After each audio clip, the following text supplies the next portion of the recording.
Item ಯಾವುದೇ ಇರಲಿ try ಮಾಡಿ ಆಚಿ ಚಿಕನ್ ಮಸಾಲಾ. ವಿಶ್ವವಿಖ್ಯಾತ ನಾಡಹಬ್ಬ ದಸರಾದಲ್ಲಿ ಕಂಬಳ ಮಾಡಿಸ್ಬೇಕಾ ಮಾಡಿಸಬಾರ್ದಾ, ಕಂಬಳವನ್ನ ಆಯೋಜನೆ ಮಾಡ್ಬೇಕಾ ಮಾಡಬಾರ್ದ ಅನ್ನೋ ವಿಚಾರದಲ್ಲಿ ಇನ್ನೂ ಕೂಡ ಕ್ಲಾರಿಟಿ ಸಿಕ್ಕಂಗೆ ಕಾಣ್ತಾ ಇಲ್ಲ. ಅದರ್ವೈಸ್ ಆಲ್ಸೋ ಕರಾವಳಿ ಭಾಗದ ಸಾಂಸ್ಕೃತಿಕ ಮತ್ತು ಪ್ರವಾಸೋದ್ಯಮವನ್ನ ಹೆಚ್ಚಿಸುವ ನಿಟ್ಟಿನಲ್ಲಿ ಕಂಬಳಕ್ಕೆ ಸರ್ಕಾರ ಒಂದು ಗುಡ್ ನ್ಯೂಸ್ ಕೊಟ್ಟಿದೆ. ಏನದು ಗುಡ್ ನ್ಯೂಸ್ ಅಂದ್ರೆ, ಕರಾವಳಿಯ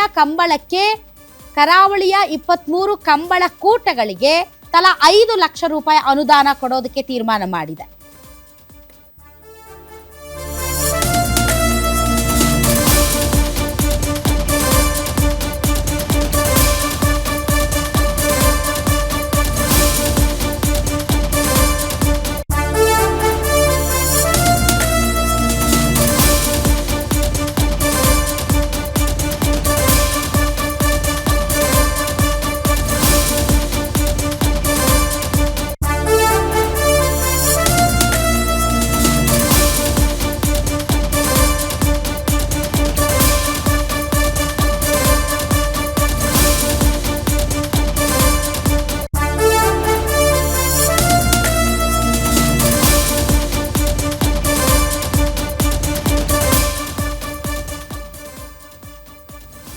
ಕಂಬಳ ಕೂಟಗಳಿಗೆ ದಕ್ಷಿಣ ಕನ್ನಡ ಮತ್ತು ಉಡುಪಿ ಜಿಲ್ಲೆಯಲ್ಲಿರುವಂತಹ 23 ಕೂಟಗಳಿಗೆ ತಲಾ 5 ಲಕ್ಷ ರೂಪಾಯಿಯಂತೆ 1,15,00,000 ರೂಪಾಯಿ ರಿಲೀಸ್ ಮಾಡೋದಕ್ಕೆ ಸರ್ಕಾರ ತೀರ್ಮಾನ ಮಾಡಿದೆ.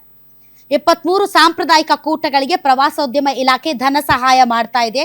ಕರಾವಳಿ, ಉಡುಪಿ ಮತ್ತು ದಕ್ಷಿಣ ಕನ್ನಡ ಜಿಲ್ಲೆಯ ಕಂಬಳ ಕೂಟಗಳಿಗೆ ನೆರವನ್ನ ನೀಡ್ತಾ ಇದೆ. ಮೈಸೂರು ದಸರಾದಲ್ಲಿ ಕಂಬಳ ಆಯೋಜನೆಗೆ ಆಕ್ಷೇಪ ವ್ಯಕ್ತವಾಗಿತ್ತು. ಅದರ್ವೈಸ್ ಆಲ್ಸೋ ಕರಾವಳಿಯ ಪ್ರವಾಸೋದ್ಯಮ ಮತ್ತು ಸಾಂಸ್ಕೃತಿಕ ಪರಂಪರೆಯನ್ನು ಉತ್ತೇಜಿಸುವ ಸಲುವಾಗಿ ಪ್ರವಾಸೋದ್ಯಮ ಇಲಾಖೆ ಒಂದು ದಿಟ್ಟ ನಿರ್ಧಾರವನ್ನು ತೆಗೆದುಕೊಂಡಿದೆ. ಅದೇನು ಅಂತಂದರೆ, 23 ಕಂಬಳದ ಕೂಟಗಳಿಗೆ ತಲಾ 5 ಲಕ್ಷ ರೂಪಾಯಿಯಂತೆ 1,15,00,000 ರೂಪಾಯಿ ರಿಲೀಸ್ ಮಾಡೋದಕ್ಕೆ ಈಗ ತೀರ್ಮಾನ ಮಾಡಿದೆ. ಪ್ರವಾಸೋದ್ಯಮ ಇಲಾಖೆ ಇದನ್ನ ಅಂತಾರಾಷ್ಟ್ರೀಯ ಮಟ್ಟಕ್ಕೆ ಕೊಂಡೊಯ್ಯೋದಕ್ಕೂ ಕೂಡ ತೀರ್ಮಾನ ಮಾಡ್ತಾ ಇದೆ. ಕೇವಲ ಧನ ಸಹಾಯ ಮಾತ್ರ ಅಲ್ಲ, ಪ್ರವಾಸೋದ್ಯಮ ಇಲಾಖೆ ಈ ಕಂಬಳ ನಡೆಯುವಂತಹ ಸ್ಥಳಗಳಲ್ಲಿ ಮೂಲಭೂತ ಸೌಕರ್ಯಗಳು ಅಂದ್ರೆ ಶೌಚಾಲಯ ಆಗಿರ್ಬೋದು, ಕುಡಿಯೋ ನೀರು ಅಥವಾ ಕಂಬಳ ವೀಕ್ಷಣೆಗೆ ಬರುವಂತಹ ಏನು ಜನ ಇದ್ದಾರೆ ಅವರಿಗೆ ಕುಳಿತುಕೊಳ್ಳುವುದಕ್ಕೆ ಆಸನ ವ್ಯವಸ್ಥೆ, ಯಾಕೆ ಈ ರೀತಿಯ ಧನ ಸಹಾಯ ಮಾಡಲಾಗ್ತಾ ಇದೆ ಅಂದ್ರೆ, ಒಂದು ಕಂಬಳವನ್ನು ಆಯೋಜನೆ ಮಾಡೋದಕ್ಕೆ ಸಿಕ್ಕಾಪಟ್ಟೆ ವೆಚ್ಚ ಆಗುತ್ತೆ. ಸೊ ಆಯೋಜಕರಿಗೆ ಅತಿ ಹೆಚ್ಚು ಹೊರೆ ಆಗದ ರೀತಿಯಲ್ಲಿ ಒಂದು ಸ್ವಲ್ಪ ಧನ ಸಹಾಯ ಮಾಡೋಣ, ಆ ಮೂಲಕ ಪ್ರವಾಸೋದ್ಯಮವನ್ನೂ ಕೂಡ ಕರಾವಳಿ ಭಾಗದಲ್ಲಿ ಉತ್ತೇಜಿಸೋದಕ್ಕೆ ಸರ್ಕಾರ ತೀರ್ಮಾನ ಮಾಡಿದೆ.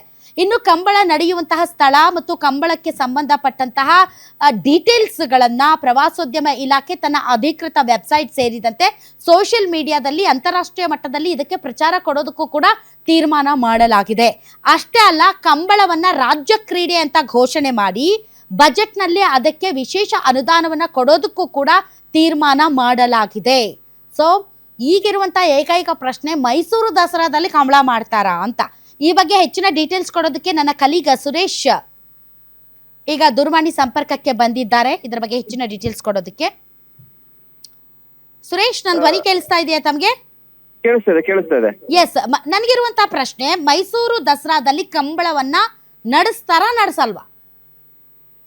ಅದು ಸರ್ಕಾರದ ಮಟ್ಟದಲ್ಲಿ ಇನ್ನೂ ಅಂತಿಮ ಆಗಿಲ್ಲ ಅನ್ನೋದು ಜಿಲ್ಲಾ ಉಸ್ತುವಾರಿ ಸಚಿವರ ಒಂದು ಸ್ಪಷ್ಟೀಕರಣ. ಆದ್ರೆ ಮೈಸೂರಿನಲ್ಲಿ ಆದಂತಹ ಒಂದಷ್ಟು ಪ್ರತಿಭಟನೆ ಮತ್ತೆ ಕಂಬಳಕ್ಕೆ ವಿರೋಧದ ವಿಚಾರವನ್ನ ಮುಖ್ಯಮಂತ್ರಿ ಡಿ.ಕೆ. ಶಿವಕುಮಾರ್ ಅವರ ಜೊತೆಗೆ ನಾವು ಚರ್ಚೆ ಮಾಡ್ತೇವೆ. ಆದ್ರೆ ಕಂಬಳ ಆಯೋಜನೆ ಮಾಡೋದು ಬಿಡೋದು ಏನು ಮುಖ್ಯಮಂತ್ರಿ ಆದಂತಹ ಡಿ.ಕೆ. ಶಿವಕುಮಾರ್ ಅವರಿಗೆ ಬಿಟ್ಟಿದ್ದು ಅಂತ ಹೇಳಿ ಜಿಲ್ಲಾ ಉಸ್ತುವಾರಿ ಸಚಿವರು ನಿನ್ನೆಷ್ಟೇ ಸ್ಪಷ್ಟೀಕರಣವನ್ನು ಕೊಟ್ಟಿದ್ದಾರೆ.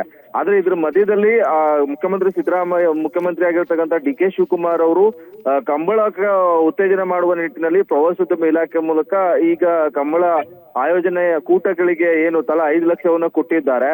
ಈ ಆಯೋಜನೆಯನ್ನ ರಾಜ್ಯ ಕ್ರೀಡೆ ಇದು ರಾಜ್ಯ ಮಟ್ಟಕ್ಕೆ ಕೊಂಡೊಯ್ಯುವ ನಿಟ್ಟಿನಲ್ಲಿ ಏನು ಬೆಂಬಲವನ್ನ ಕೊಟ್ಟಿದ್ದಾರೆ. ಅದನ್ನ ಎಲ್ಲವನ್ನ ನೋಡಿದ್ರೆ ಮೈಸೂರು ದಸರಾದಲ್ಲೂ ಕೂಡ ಕಂಬಳ ಆಯೋಜನೆ ಮಾಡೋದಕ್ಕೆ ಉತ್ಸುಕರಾಗಿರುವ ರೀತಿ ಕಾಣ್ತಾ ಇದೆ.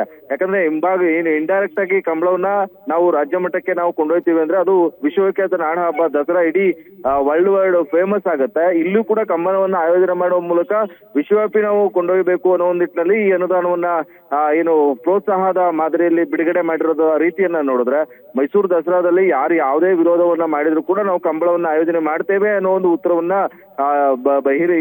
ಪರೋಕ್ಷವಾಗಿ ಕೊಟ್ಟಂತಿದೆ.